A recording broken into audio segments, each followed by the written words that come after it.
The Lord be with you. and with your spirit. A reading from the Holy Gospel according to Mark.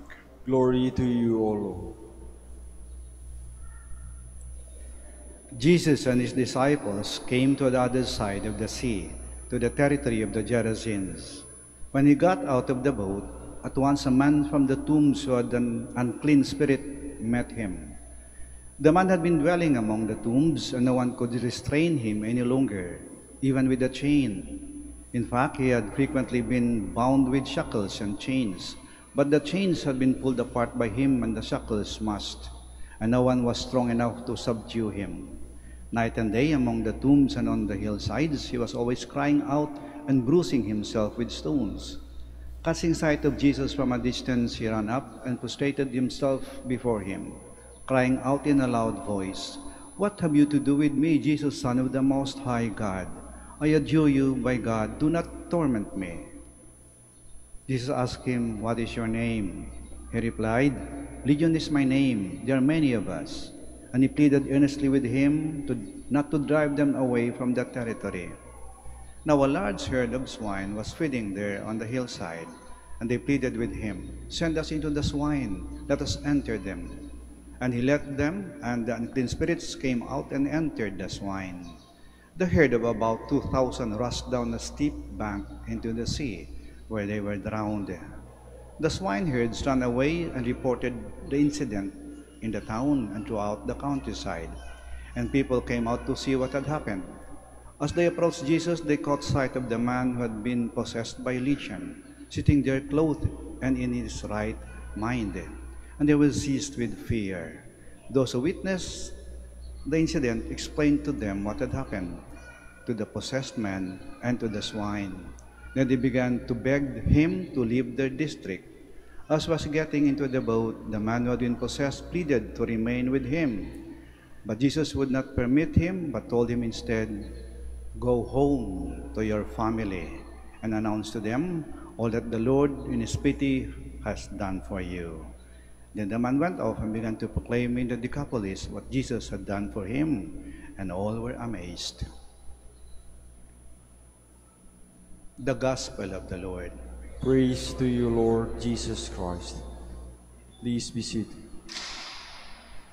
Pagkatapos pagalingin ni Jesus ang taong may sakit, sinabi niya, "Umuwi ka sa pamilya mo.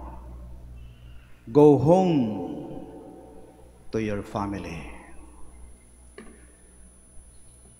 Real healing takes place at home. At home with the family, at home with yourself, and at home with God. Una, at home with your family. There's no place like home, and there's no people like your family. Kahit gaano kalayo marating mo, kahit saan ka mapadpad, babalik at babalik ka sa pamilya mo. Kahit anong nangyari sa iyo, kahit anong ginawa mo, at kahit anong ginawa sa iyo, uuwi ka pa rin sa pamilya mo. Our family is not perfect, but it's the only one we've got. We can choose our friends, but we cannot choose our family.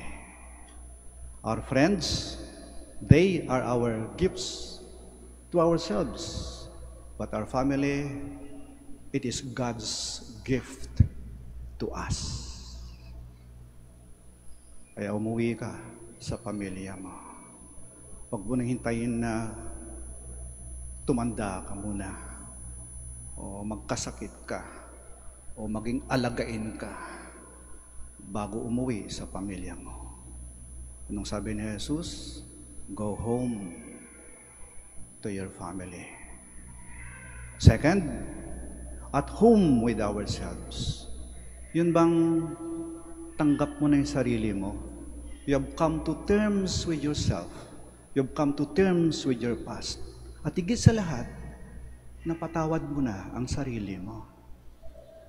Kasi kung minsan, napapatawad natin ng iba, pero hindi natin napapatawad ang ating sarili. Kaya, hindi ka pa rin magaling eh. May sakit ka pa rin eh. Be at home with yourself. Be at peace with yourself. Tanggap ka ng Diyos. Tanggapin mo ang sarili mo. At home with yourself. Pangatlo, at home with God. Tanggap tayo ng Diyos. Tanggapin din natin ang Diyos sa ating buhay.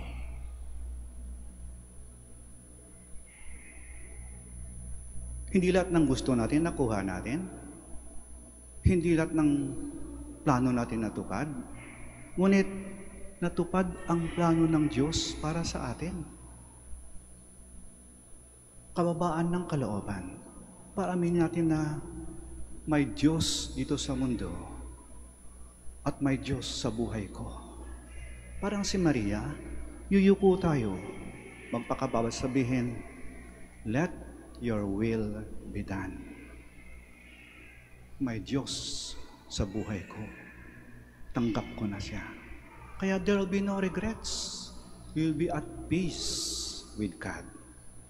Kaya na tatlong bagay na sinabi ng ating Panginoon. You want to be healed? Go home.